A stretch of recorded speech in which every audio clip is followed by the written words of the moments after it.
मेरा रिश्ता राहुल से जैसे ही तय हुआ और मैंने राहुल के नाम की अंगूठी पहनी, उसी रात मुझे राहुल की कॉल आ गई। मेरी ननंद मंगनी की रस्म पूरी होते ही मुझे बता चुकी थी कि रात को भाई की कॉल का इंतजार करना। यह सुनकर मेरे दिल की धड़कनें तेज हुई थीं। मैंने अपनी ननंद को दबे शब्दों में कहा भी था कि हमारे यहाँ शादी से पहले फोन पर बात करने को अच्छा नहीं समझा जाता, लेकिन उसने मेरी एक न सुनी। कहने लगी, भाई का इरादा तो तुम्हें अपने हाथ से अंगूठी पहनाने का था, लेकिन तुम्हारी माँ ने इस बात पर ऐतराज किया तो हम लोगों ने कुछ नहीं कहा। अब तो तुमने मेरे भाई के नाम की अंगूठी पहन ली है, इसलिए ज्यादा नखरे मत दिखाओ।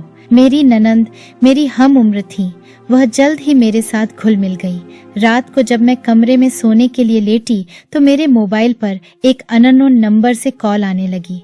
वह नंबर देखकर मेरे दिल की धड़कनें बढ़ी थीं, क्योंकि मेरी नंद मुझे पहले ही कह चुकी थी कि रात को भाई का फोन आएगा और बात कर लेना। मैंने झिझकते झिझकते फोन उठाया था। अगली आवाज एक लड़के की थी। कहने लगा, मैं राहुल बात कर रहा हूँ। राहुल का नाम सुनकर ही शर्म से मेरी नजरें झुकी थीं। रिश्ता ही कुछ ऐसा था। पहले तो उसने मेरे हालचाल पूछे, मैंने बस जी ठीक हूँ कहकर बात को खत्म किया।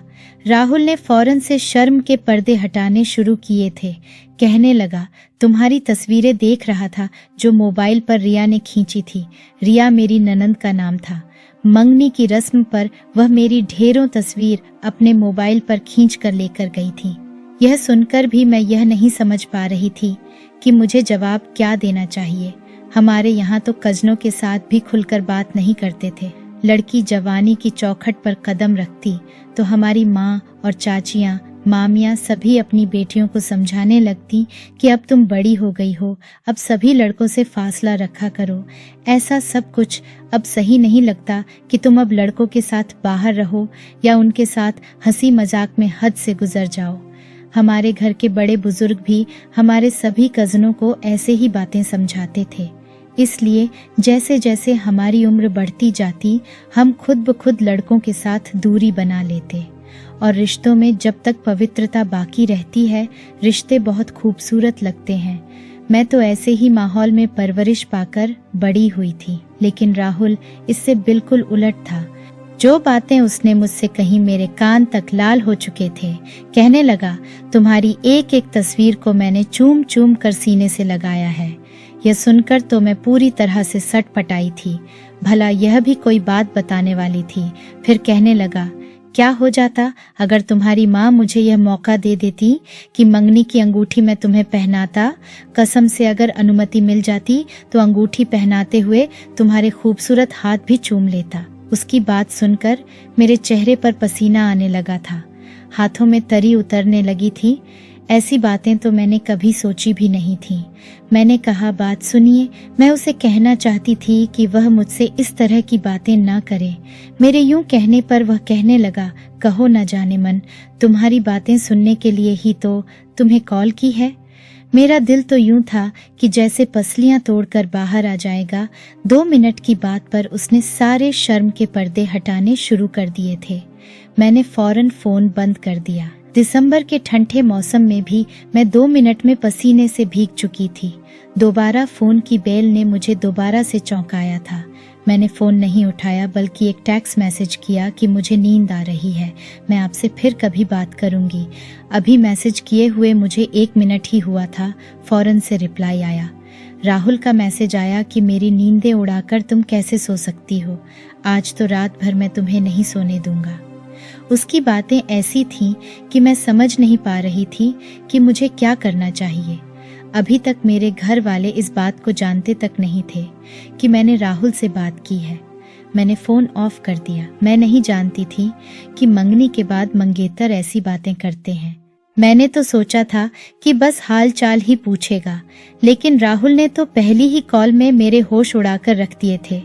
नींद तो खैर मुझे भी रात भर नहीं आई थी, उसकी बातें ही कुछ ऐसी थीं। 6 महीने बाद हमारी शादी तय हुई थी और मैं नहीं चाहती थी कि इन 6 महीनों में मैं राहुल की इस तरह की बातें सुनूं, क्योंकि मैंने अपने घर की औरतों से यही सुना था कि फोन पर बातें करने से शादी के शुरू के दिनों का चार्म खत्म हो जाता है और फिर मंगेतर का रिश्ता कोई हैसियत नहीं रखता। बहुत सी कज़नों की शादी उनकी पसंद से हुई थी, लेकिन जब उनकी मंगनी हो जाती तो उन दोनों का आपस में मिलना जुलना और हाय हेलो भी खत्म कर दिया जाता।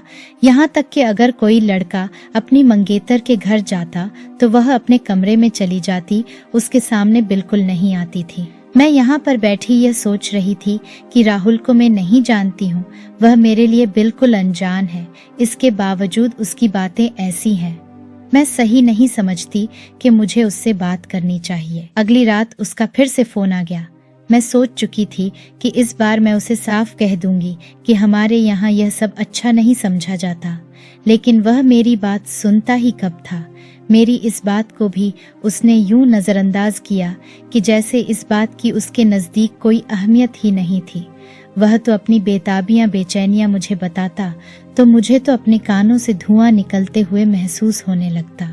एक बार तो मैंने राहुल से कह ही दिया कि मुझे आपकी बातें सही नहीं लगती हैं। वह कहने लगा, तो तुम्हारा क्या ख्याल है, दो मंगेतर आपस में दो का पहाड़ा सुनाते हैं या राजनीति पर बात करते हैं? जाने मन ऐसी ही बातें होती हैं, नींदें उड़ा देने वाली, चैन चुरा लेने वाली। मैंने कहा, राहुल आप मुझे ऐसे शब्दों से ना पुकारा करें, मुझे अच्छा नहीं लगता। वह कहने लगा, क्यों अच्छा नहीं लगता जाने मन? चलो जाने मन ना कहूँ तो स्वीट हार्ट कह दिया करूँ। मैं तो उसकी इस तरह की बातों से शर्मिंदा सी होने लगी थी। मैं तो अब राहुल से बातें ना करने के बहाने ढूंढती थी।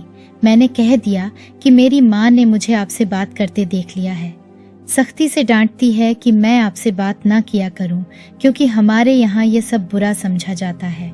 मेरी बात सुनकर वह कहने लगा, मैं कुछ नहीं जानता।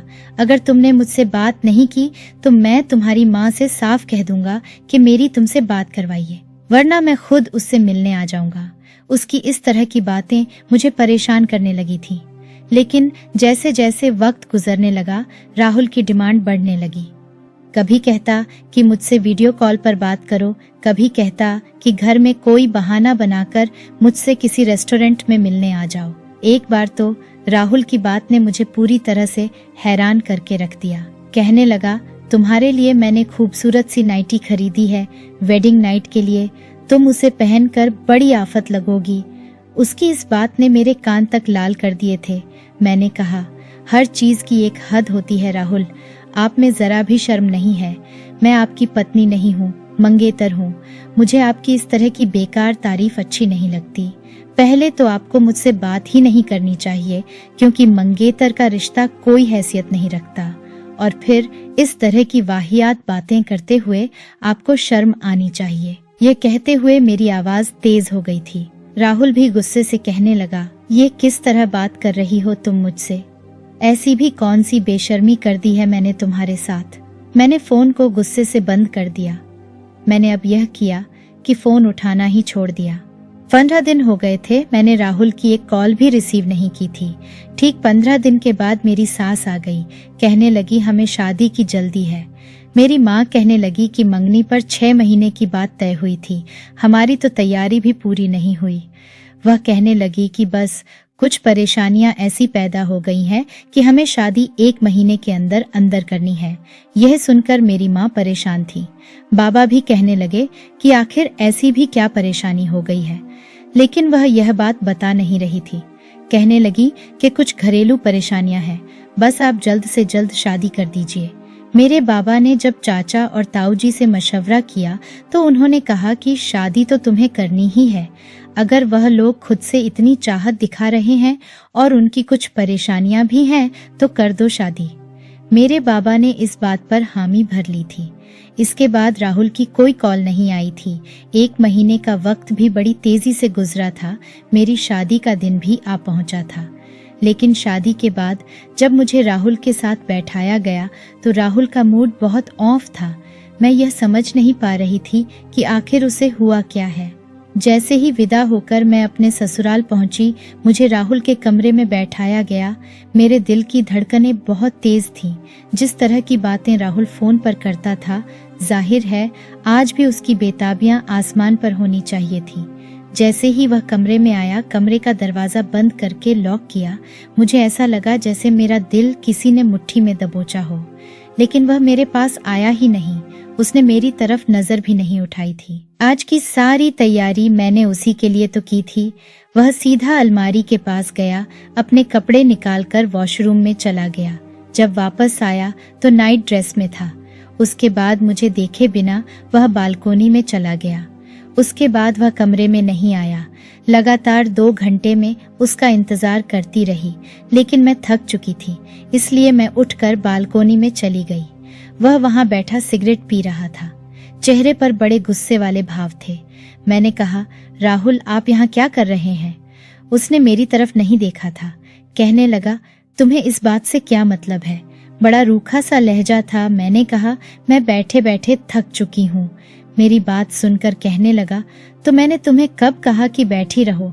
अरे भाई, जाओ कपड़े बदलो, जाकर सो जाओ। यह बात सुनकर मेरा दिमाग पूरी तरह से चकराया था। मुझे गुस्सा भी आने लगा। अब मैं इतनी भी बेशर्म नहीं थी कि अपने मुंह से यह कहती कि मैं तुम्हारे लिए तैयार होकर बैठी हूँ और इस वक्त मैं तुम्हारी पत्नी हूँ। बिना शादी के तो बड़ी बेताबियां दिखाते थे और अब। लेकिन मैं कह नहीं पाई। हाँ, लेकिन यह जरूर था कि आज मेरी इच्छा थी कि वह मेरी तारीफ करता, अपनी मोहब्बत का इजहार करता। मैं वापस कमरे में आई, अलमारी से अपना सिंपल सा सूट निकाला और चेंज करके लेट गई। लेकिन मुझे नींद नहीं आ रही थी। 1 घंटे के बाद वह वापस आया था। मेरे बराबर में लेटकर उसने लैंप ऑफ कर दिया। रात को उसने हक वसूल तो किया, लेकिन बिना एक शब्द कहे, ना मेरी तारीफ की ना ही बात की। मैं समझ नहीं पा रही थी आखिर वह ऐसा कर क्यों रहा था। सुबह मैं वक्त से पहले ही उठ गई। नहा धोकर मैंने एक फैंसी साड़ी पहनी, मेकअप करके तैयार भी हो गई। मुझे लगा अब तो मेरी तारीफ जरूर करेगा। लेकिन राहुल उठते ही नहाने चला गया और तैयार होकर सीधा कमरे से बाहर चला गया। अब तक उसने मुझसे बात तक नहीं की थी। मैं जब कमरे से बाहर आई तो मेरी सास और नंदे नाश्ता लगा रही थी। मेरी सास मुझे देखकर मेरे पास आ गई, मुझे आशीर्वाद देने लगी। मेरी नंद मेरे कान में कहने लगी, बहुत प्यारी लग रही हो। मैंने बेदिली से मुस्कुराकर थैंक्स कहकर बात टाली थी। जिससे तारीफ मैं सुनना चाहती थी, उसने एक शब्द तक नहीं कहा था। सबके साथ वह हंस रहा था, बातें कर रहा था। मैं बिल्कुल उसके बराबर में बैठी थी, लेकिन वह मुझसे यूं बेखबर था जैसे मैं हूं ही नहीं। राहुल की भाभी नाश्ते के बीच हंसी मजाक करती रही, मुझसे नाश्ते को भी पूछती रही। अच्छी आदत की मालिक थी। राहुल का रवैया सबके साथ अच्छा था, सिवाय मेरे। 8 दिन गुजर चुके थे, उसने मुझसे बात तक नहीं की। तारीफ तो बहुत दूर की बात थी। जैसे ही कमरे में आता, बिना मुझे देखे बालकोनी में चला जाता। रात देर तक सिगरेट पीता रहता और जब आधी रात बीत जाती तो आकर सो जाता। बस एक बार ही वह मेरे करीब आया था। उसके बाद तो मैं उसके लिए यूं थी कि जैसे मैं कमरे में मौजूद ही ना हूं। एक रात जब वह कमरे में आया तो मैं उसके सामने आकर खड़ी हो गई। मैंने कहा, राहुल, आपको हुआ क्या है? मुझसे बात क्यों नहीं करते? मेरी आंखों में आंसू झिलमिला रहे थे। अभी मुझे यह नहीं पता कि तमीज से बात कैसे की जाती है, हद में कैसे रहा जाता है। और तुम्हें तो ऐसे मर्द अच्छे लगते हैं जो बेकार की बातें ना करें। इसलिए प्लीज मुझे पहले तुम तमीज सीखने दो। यह कहकर उसने बड़ी बेदर्दी से मुझे पीछे किया और बालकोनी में चला गया। मैं तो उसे देखकर हक्का बक्का सी रह गई थी। फोन पर मेरी की जाने वाली बात का कितना गलत मतलब लिया था राहुल ने। मैंने अपने बहते आंसू पूंछे और बालकोनी में चली गई। वहीं पर 1-2 सीटर सोफे पर बैठा वह सिगरेट पी रहा था। मैं उसके पास जाकर बैठ गई, लेकिन उसके माथे के बल अभी भी वैसे ही थे। मुझे नहीं पता था मेरी बात पर राहुल इस तरह से भी रिएक्शन दिखा सकते हैं। हालांकि मैं गलत नहीं थी, लेकिन फिर भी मैंने माफी मांगने में पहल कर दी। मैंने कहा, राहुल, आई एम सॉरी, मुझे आपसे यूं बात नहीं करनी चाहिए थी। मैं अब उस बात को लेकर अपनी शादीशुदा जिंदगी खराब नहीं करना चाहती थी। लेकिन राहुल को न तो मेरे आंसू नजर आ रहे थे और न ही मेरी माफी स्वीकार की। जब उसने कोई भी जवाब नहीं दिया तो मैंने उसके कंधे पर सर रख दिया। डीठ बनकर खुद ही उसके करीब हो गई। लेकिन मैं नहीं जानती थी कि मर्द अगर बात अपनी अना पर ले ले तो औरत की जरा सी बात पर उसे यूं कड़ी सजा भी दे सकता है। मैं अपनी जगह सही थी, लेकिन फिर भी माफी मांग चुकी थी। मेरे यूं कंधे पर सर रखने पर राहुल ने बुरी तरह से मुझे पीछे किया था। कहने लगा, शर्म नहीं है तुम्हें? सामने इतने घर बने हुए हैं, कोई देखेगा तो क्या सोचेगा। तुम वैसे भी इतनी शर्मीली हो, तुम पर यह सब काम सूट नहीं करते। मुझ जैसा आदमी करे तो बात समझ में आती है। मैं बेहया और बेशर्म जो हुआ, मैं अब सिसकियों से रोने लगी थी। मैंने कहा, अब बस भी कर दो राहुल, बात को खत्म कर दो। कहने लगा, खत्म ही तो कर दी है, जाओ जाकर आराम करो। मैंने कहा, आपने मुझे मुंह दिखाई तक नहीं दी। मैं कैसी लगती हूँ कभी यह नहीं बताते। मैं आपके लिए सजती संवरती हूँ, आप एक नजर देखते तक नहीं हैं। वह कहने लगा, मेरी तारीफ वाहियात किस्म की है, इसलिए रहने ही दो तो अच्छा है। मंगनी का अपना एक चार्म होता है और मैं उसे एंजॉय करना चाहता था, लेकिन मुझे नहीं पता था कि मैं बेशर्म और वाहियात किस्म का लड़का हूँ। यह तो तुमने मुझे एहसास दिलाया है कि ऐसी बातें घटिया लोग करते हैं, इसलिए तुम्हारे साथ तो अच्छे से रहना पड़ेगा। यह कहकर वह उठकर कमरे में चला गया। मैं हक्का बक्का उसे देखने लगी और यह सोचने लगी कि मेरा कसूर क्या था। एक जायज बात करना, मुझसे राहुल की बेरुखी बर्दाश्त नहीं हो रही थी। बातों बातों में मुझे पता चला कि मेरी बड़ी जेठानी शादी से पहले मेरे जेठ के साथ बातें करती थी। दोनों मंगनी के बाद कई बार रेस्टोरेंट पर भी खाना खा चुके थे। मेल मुलाकातें भी होती थीं। अक्सर मेरा जेठ और जेठानी अपनी उन्हीं बातों को याद करके एक दूसरे को ताने दिया करते थे। पहले तो बड़ा कहते थे, शादी के बाद यहाँ लेकर जाऊंगा, वहाँ लेकर जाऊंगा, और अब मेरी जेठानी हर वक्त बार बार अपने पति को बस यही ताने देती थी। कहते थी, मेरी किस्मत ही फूट गई तुम्हारे साथ शादी करके। मंगनी के बाद तो तुमने मुझे बहुत सपने दिखाए थे, कैसी मीठी मीठी बातें किया करते थे। और अब मेरा जेठ उसे कहने लगा कि तुम भी तो पहले की तरह नहीं रही। वैसे भी मंगनी का नया नया चार्म होता है, इंसान बहुत कुछ कह जाता है, जरूरी तो नहीं कि शादी के बाद पूरा भी करे। मुझे राहुल की परेशानी अब समझ में आ रही थी। शायद अपने भाई और भाभी की मंगनी शुदा जिंदगी को देखकर वह काफी इम्प्रेस था, इसलिए ऐसी बातें वह मुझसे भी करना चाहता था जो मेरे लिए बिल्कुल बेकार थी, लेकिन अब उनकी बहुत अहमियत थी। हर औरत का हक है कि उसका पति उसकी तारीफ करे, मोहब्बत से बात करे, लेकिन राहुल मुझे उस जुर्म की सजा दे रहा था जो जुर्म था ही नहीं। एक बार मैं अपनी जेठानी के साथ बाजार चली गई। अभी मैं मॉल में शॉपिंग कर ही रही थी कि जब मेरी नजर राहुल पर पड़ी। वह किसी लड़की के साथ हंस हंस कर बातें कर रहा था। काफी एडवांस लड़की थी, राहुल के हाथ पर हाथ मारकर खूब हंस रही थी। जब मैंने देखा तो मेरा दिल तो धड़कना ही भूल गया था। मेरी जेठानी भी यह देखकर कहने लगी, यह तो होना ही था। मैंने अपनी जेठानी को हैरत से देखा। मैंने कहा, क्या मतलब है भाभी आपके कहने का? कहने लगी, देखो भाई, मंगनी के बाद तुमने राहुल को बिल्कुल भी घास नहीं डाली। वह तुमसे फोन पर बात करना चाहता था, तुमसे मिलना चाहता था, तुम्हारे साथ वक्त गुजारना चाहता था, लेकिन तुमने तो उसे जलील करके रख दिया। देखो, पति होने के बाद मर्द की दिलचस्पी औरत से बिल्कुल हट जाती है। मंगनी के बाद का जो चार्म होता है, अगर लड़की उसे अपने मंगेतर को एंजॉय ना करवाए तो वह दूसरी लड़कियों में दिलचस्पी रखने लग जाता है। अब राहुल को ही देख लो, मंगनी पर मरता था, तुम पर, लेकिन तुमने उसे जलील करके रख दिया। अब देख लो उसका अंजाम क्या हो रहा है। मैं तो अपनी जेठानी की बात सुनकर परेशान सी हो गई थी और यह सोचने लगी कि क्या मुझे मंगनी जैसे कच्चे रिश्ते में बेहयाई करनी चाहिए थी। मैंने तो हमेशा पवित्रता का सबक पाया था। वह वहां से चली गई, मैं भी वापस आ गई। सोच चुकी थी कि आज राहुल से दो टूक बात करूंगी। जब वह घर पर आया तो बहुत खुश था। मैंने कहा कि किसके साथ घूम रहे थे मेरी बात पर। वह कुछ हैरान हुआ, फिर हंसने लगा। कहने लगा, यूनिवर्सिटी की एक लड़की मिल गई थी, बस उससे थोड़ी देर एंजॉय कर लिया। अब हम जैसे बदतमीज तो ऐसे ही होते हैं, तुम्हारी तरह समझदार नहीं हूं ना, वरना अपनी क्लास फेलो से बात भी ना करता। मैंने कहा कि आप ठीक कह रहे हैं, मुझे भी ऐसा ही हो जाना चाहिए। मैं भी यूनिवर्सिटी में लड़कों के साथ ही पढ़ी हूँ, लेकिन मेरे माँ बाप की यह गलती थी कि उन्होंने मुझे सब फालतू के लड़कों से दूर रहने को कहा था। मैंने किसी भी लड़के से बेकार की बात नहीं की, क्योंकि मुझे यही सिखाया गया था कि अनजान मर्दों से बगैर किसी मजबूरी के बात न की जाए। लेकिन शायद वह गलत थे, मैं भी गलत थी, जो आज तक अपनी नजरों की रक्षा करती रही। खुद को छुपाकर रखती रही, सिर्फ इसलिए कि मैं यह समझती थी कि मेरी हर चीज पर मेरे पति का हक है। लेकिन नहीं, मैं गलत थी। ठीक तो आप हैं राहुल, लाइफ को एंजॉय करना जानते हैं आप, स्कूल लाइफ को, कॉलेज लाइफ को, यूनिवर्सिटी लाइफ को, यहाँ तक के मंगनी के बाद की लाइफ को भी, जो मैंने आपकी खराब कर दी। मुझे भी यही करना चाहिए था। यूनिवर्सिटी में लड़कों से हंस हंस के बातें करनी चाहिए थी। अपने आप को छुपाने की बजाय छोटे छोटे कपड़े पहनकर दिखाना चाहिए था। अगर ऐसा करती तो आज मेरे भी बहुत से लड़के दोस्त होते, जो कभी मुझे किसी मॉल में मिल जाते तो मैं एंजॉय कर लेती और मुझे उनसे हर तरह की बात करने की भी आदत हो जाती।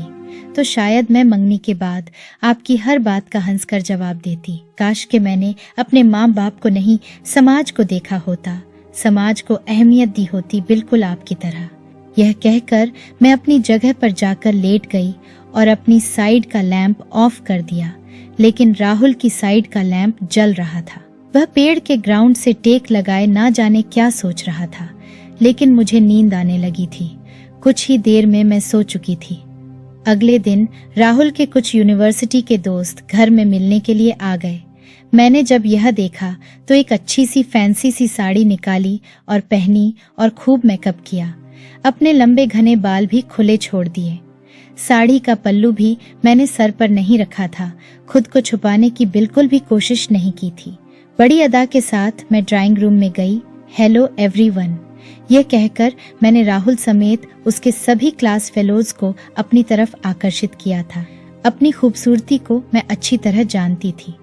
वह सब तो मुझे देखकर ही कुछ देर के लिए आंखें झपकना ही भूल गए, लेकिन सबसे ज्यादा जान राहुल की निकली थी। मैं बड़ी अदा से चलते हुए राहुल के बराबर में आकर खड़ी हो गई। मैंने कहा, मुझे अपने दोस्तों से नहीं मिलवाएंगे। राहुल को शायद मुझसे इस तरह की हरकत की उम्मीद नहीं थी। वह तो ठीक से हैरान भी नहीं हो पा रहा था। जब मैंने कहा, चलिए कोई बात नहीं, मैं खुद अपना परिचय करवा देती हूँ। मैंने राहुल के दोस्तों की तरफ हाथ मिलाने के लिए हाथ बढ़ाया। मैंने कहा, मैं राहुल की वाइफ हूँ। मेरा इस तरह राहुल के दोस्तों के साथ बात करना राहुल के दोस्तों को खुश सा कर गया। उन्होंने भी मुझसे हाथ मिलाना शुरू कर दिया, मेरी तारीफ शुरू कर दी। राहुल का चेहरा गुस्से से लाल हुआ था और यह देखकर मेरे दिल में बड़ी ठंड उतरी थी। उसे समझाने के लिए मेरे पास बस यही एक रास्ता बचा था। कुछ ही देर में घर की नौकरानी चाय ले आई। मैंने चाय एक एक को खुद अपने हाथों से दी। हंस हंस कर उनसे बातें भी करती रही। राहुल बिल्कुल खामोश था, मुझे गुस्से से भरी नजरों से देख रहा था। कुछ ही देर में उसके दोस्त मेरी तारीफ करते हुए जा चुके थे। जैसे ही वह ड्राइंग रूम से बाहर निकले, राहुल ने बड़ी जोर से मेरा हाथ पकड़ा और मुझे खींचते हुए कमरे में ले गया। मैं जानती थी कि उसे गुस्सा किस बात पर आ रहा है। कमरे का दरवाजा भी जोर से बंद किया और मुझे बेड पर जोर से पटका। कहने लगा, यह क्या बदतमीजी थी जो तुमने की है? तुम्हें क्या जरूरत थी उनके सामने इस तरह बातें करने की और इस तरह से सज संवर कर उनके सामने आने की? एक से बढ़कर एक बेहुदा किस्म के थे वह लोग। खबरदार जो आइंदा उनके सामने इस तरह तैयार होकर गई। मैं बेड से उठकर उसके सामने खड़ी हो गई। मैंने कहा, क्यों ना जाऊं उनके सामने, क्यों ना तैयार हूं? मुझे भी तो मेरी लाइफ एंजॉय करनी चाहिए। बहुत अच्छा लगा, मुझे काफी दिल से तारीफ की है आपके दोस्तों ने मेरी। ये सुनना था कि राहुल का गुस्से से बुरा हाल हो गया। मुझे दोनों बाजुओं से पकड़कर उसने बुरी तरह से झंझोड़ा था। कहने लगा, मेरी पत्नी हो तुम, मेरी इज्जत हो। अगर दोबारा उन्होंने तुम्हें नजर भर के भी देखा, जान ले लूंगा तुम्हारी। बहुत शौक है तुम्हें तैयार होने का, मेरे लिए हुआ करो तैयार। समझी? खबरदार जो किसी गैर के सामने इस तरह आई तो मेरी पत्नी हो, मेरे लिए सजा करो। मैंने कहा, आपके लिए क्यों राहुल? आपके नजदीक मुझसे ज्यादा आपकी क्लास फेलोज अहमियत रखती है, मैं नहीं। मेरी बात सुनकर वह कुछ शर्मिंदा से हुए थे। वह कहने लगे, बस मुझे तुम्हारी बात बुरी लग गई थी। वह कहने लगे, आई एम सॉरी, लेकिन प्लीज मुझे तुम जैसी हो वैसी ही अच्छी लगती हो, ऐसी ही रहा करो। मुझे तुम्हारी बात समझ आ गई है। मैंने भाई भाभी को उनकी मंगनी के बाद फोन पर बातें करते हुए और रेस्टोरेंट में मिलते हुए देखा था, इसलिए मुझे भी ऐसा ही शौक होने लगा कि जब मेरी मंगनी होगी तो मैं भी ऐसे ही करूंगा। लेकिन तुमने, राहुल की बात यहीं तक पहुंची थी कि बाहर से लड़ने झगड़ने की आवाजें आने लगी। वही मेरी जेठानी के ताने तशने मेरे जेठ के साथ शुरू थे। पहले तुमने मुझे बड़े सपने दिखाए थे और अब तुम मेरे साथ ऐसी मोहब्बत ही नहीं करते हो जैसे कि पहले करते थे। तुम्हारी वह बेताबियां मुझे अब नजर ही नहीं आती हैं। मुझे उसकी आदत हो चुकी है। मेरा जेठ कह रहा था कि वक्त के साथ साथ सब कुछ बदल जाता है। शादी के बाद मर्द के ऊपर जिम्मेदारियां बढ़ जाती हैं। 2 बच्चे हैं। हमारे शादी को 5 साल गुजर चुके हैं। मैं तुम्हारे यह चोंचलेबाजियां बर्दाश्त नहीं कर सकता। मेरी जेठानी कहने लगी, तुमने तो शादी के बाद भी मुझसे वह मोहब्बत नहीं की जो मंगनी में किया करते थे। वह कहने लगा, शादी से पहले जो कर चुका था, इसलिए शादी के बाद मुझे तुम में वह चार्म ही नजर नहीं आया। अब यह बेकार की बहस छोड़ो, समझ आई। लेकिन मेरी जेठानी तो झगड़ा किए जा रही थी और मैं अपने कमरे से उन दोनों की आने वाली आवाज सुनकर राहुल की तरफ देख रही थी, जो शर्मिंदा शर्मिंदा सा मेरे सामने खड़ा था। कहने लगा, तुम बिल्कुल ठीक थी।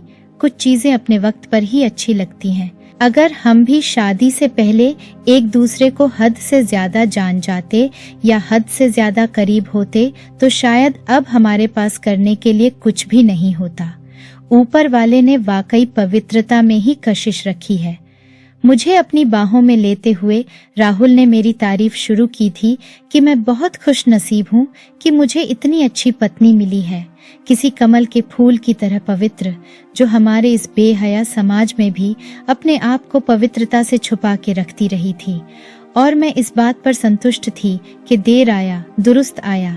मैं अपने सही फैसले के साथ अपना सब कुछ पा चुकी थी।